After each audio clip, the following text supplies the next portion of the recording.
Chamo a julgamento com pedido de sustentação oral, prestação de contas 990-94, procedente de Brasília, sob a relatoria do ministro Luiz Roberto Barroso. Há, nesse processo, suspeição do ministro Og Fernandes, que dele, portanto, não participará. Consulto a doutora Gabriela se há possibilidade de dispensa da leitura do relatório. Sim, excelência. Agradeço, sei que o doutor Humberto, que também fará sustentação oral, está de acordo. E passo, então, a palavra para a doutora Gabriela para fazer sua sustentação em até 15 minutos. Bem, excelentíssima senhora presidente, excelentíssimo senhor ministro relator, excelentíssimo senhor membro do Ministério Público e demais ministros. Trata-se da prestação de contas da campanha presidencial de 2014 do candidato Eduardo Campos, que, como todos vocês sabem, veio a falecer num trágico acidente de avião no dia 13 de agosto de 2014.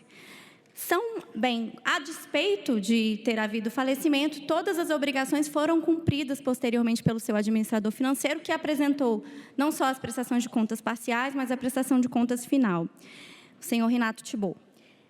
E depois de apresentação de todos esses documentos, foram apontados ao fim e ao cabo 3 apontamentos pela ASEPA e pelo Ministério Público.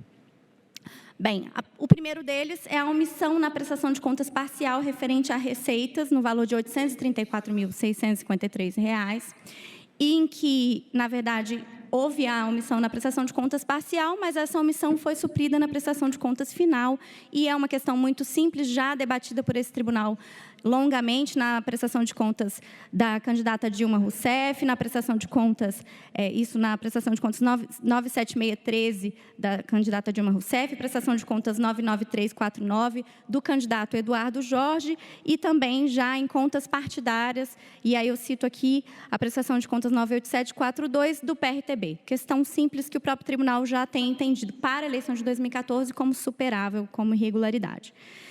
O outro apontamento foi feito pela ASEPA e afastado pelo Ministério Público Eleitoral. Foram as despesas que foram contratadas antes da abertura da conta bancária de campanha. Que despesas foram essas? Despesas preparatórias da campanha eleitoral, e foi exatamente nesse sentido a manifestação do parecer da Procuradoria-Geral Eleitoral, no sentido de se aplicar aqui a exceção prevista no artigo 31, parágrafo 13 e 14 da resolução, e reconhecendo que os contratos foram, sim, firmados antes da abertura da conta, mas todo o dispêndio financeiro foi posterior, e a natureza dos gastos realizados, que foram contratos de coordenação financeira, coordenação eleitoral, assessoria e apoio à campanha eleitoral e o serviço de tesouraria, são serviços meramente preparatórios, então não haveria qualquer irregularidade. Resta, então, a única irregularidade que permanece é a ausência do recibo eleitoral pela utilização da aeronave, do avião que, inclusive, ensejou, né, o trágico acidente.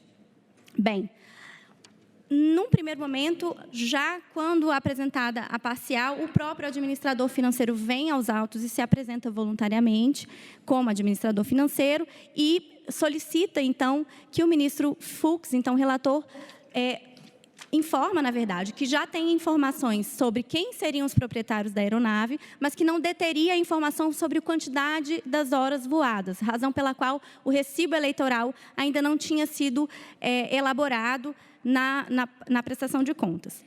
Bem, e solicita, então, que o ministro Fux, que o Tribunal Superior Eleitoral, oficiasse aos órgãos competentes, no caso a ANAC, a Agência Nacional de Aviação, para que se tivesse essa informação. Esse pedido inicialmente é indeferido, no sentido de que o próprio administrador buscasse essa informação por conta própria. Bem, então, o administrador financeiro pede que seja certificada a sua representação para que pudesse, então, pedir essa informação pela ANAC. E a informação que é fornecida pela ANAC é no seguinte sentido, e eu peço licença para ler. Em atenção ao requerimento formulado por esse escritório de advocacia em nome do senhor Renato Thibault, administrador financeiro das contas do candidato a presidente Eduardo Campos, falecido em 13 de agosto, esclareço que a informação solicitada pode ser adquirida através do diário de bordo, que contém todas as anotações referentes às etapas efetivamente voadas pela aeronave. Esse documento visa o controle pelo operador da aeronave, dentre outros tópicos da jornada de trabalho, da tripulação e do período de revisão de equipamentos, tendo em relação com a segurança do voo. Bem, excelências, o diário de bordo se extraviou com a aeronave, o que tornou impossível que se quantificasse o número de horas voadas e o valor, então, dessa doação estimável em dinheiro. Bem, estamos falando aqui de uma prestação de contas de um candidato falecido e o próprio dispositivo normativo, o artigo, a própria resolução do tribunal estabelece que, quando se trata de prestação de contas de candidato falecido, ela é prestada no que for possível. Bem, as tratativas do avião foram realizadas pelo próprio candidato. Desde um primeiro momento, o administrador financeiro informou isso aos autos, até porque ele assume a administração financeira da campanha em 1º de agosto. Então, não tem essa informação, buscou-se essa informação de todas as formas possíveis e, no que foi possível, não se identificou, então, o quantitativo de horas voadas. E, no entendimento, então, da defesa, a ausência desse único recibo, com todo respeito, não é o suficiente para a rejeição de contas. O próprio tribunal já enfrentou a ausência de recibo eleitoral de doações estimáveis em outros casos, e aqui eu cito um precedente, o RESP 204.590, da relatoria do ministro Fux, e o tribunal aplicou a proporcionalidade, mesmo havendo a ausência de recibo eleitoral quanto à doação estimável em dinheiro. Naquele caso, tratava-se de serviços de contabilidade, serviços de advocacia.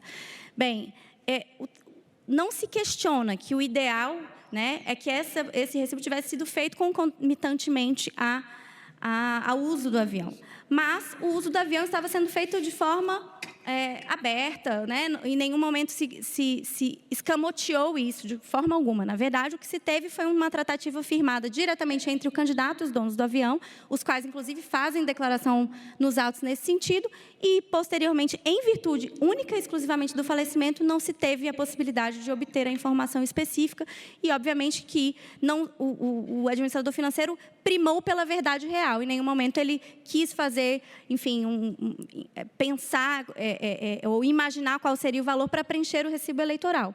E, exatamente por essa razão, se ficou, então, com essa pendência. E, considerando, então, toda a peculiaridade dos autos e a própria jurisprudência, que, em caso não semelhante, porque, de fato, não há nenhum caso semelhante, se requer que se aplique, então, a proporcionalidade e a razoabilidade ao caso dos autos, considerando que a única irregularidade que permanece é a ausência desse recibo eleitoral e que, ainda que se tivesse um valor, certamente, considerando todo o gasto da campanha, que foi de 17 milhões, não seria suficiente, no meu entendimento, em termos percentuais, para implicar na rejeição das contas.